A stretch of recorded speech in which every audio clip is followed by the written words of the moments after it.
शिंदेसेना आणि राष्ट्रवादीच्या नेत्यांनीही मतदार याद्यांमधील घोळावर बोट ठेवलंय। पाहूया या संदर्भातला एक खास रिपोर्ट।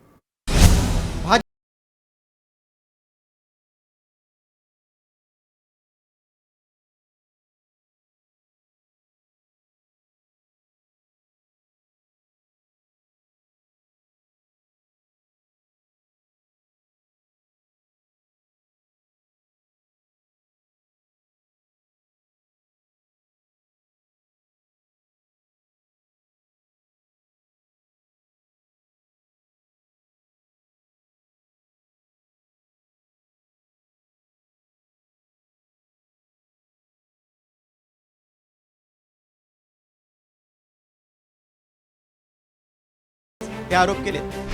प्रिंटिकल चुका होतात, काही मिस्टेक होतात आणि संधी असताना आपण हरकती घ्यायची तेव्हा आपण घेत नाही।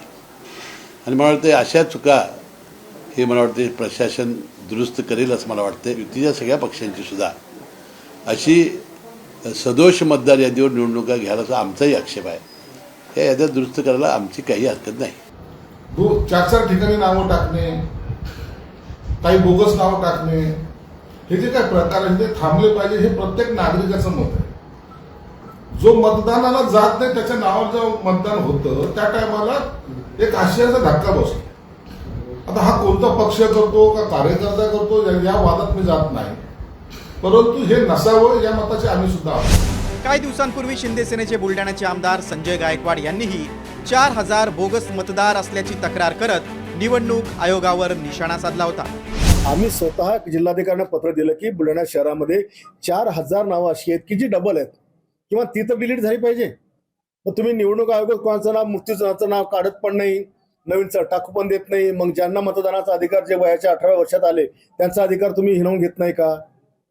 निवडणूक आयोगाने जर असे जटिल निर्णय घेतल्यापेक्षा काहीतरी पारदर्शकपणे निर्णय घेतले पाहिजे की जे लोक हयात नाही 25-25 वर्षापासून ते मतदार यादीत करतात काय। अगदी दिल्ली ते गल्लीपर्यंत वोट चोरीचा मुद्दा तापलाय। मात्र पालिका निवडणुकीच्या पार्श्वभूमीवर महायुतीतील मित्र पक्षांनीही विरोधकांच्या बरोबरीने त्यांची ओढणं भाजपसाठी अडचणीचं ठरू शकतं। अनेक मुद्द्यांवरून महायुतीतील धुसफूस लपून राहिलेली नाही। आता वोट चोरीच्या मुद्द्यावरून महायुतीत पुन्हा वादाची ठिणगी पडण्याची शक्यता आहे। यामुळे मात्र विरोधकांच्या आरोपांना बळ मिळालंय एवढं नक्की। ब्युरो रिपोर्ट, साम टीव्ही, मुंबई।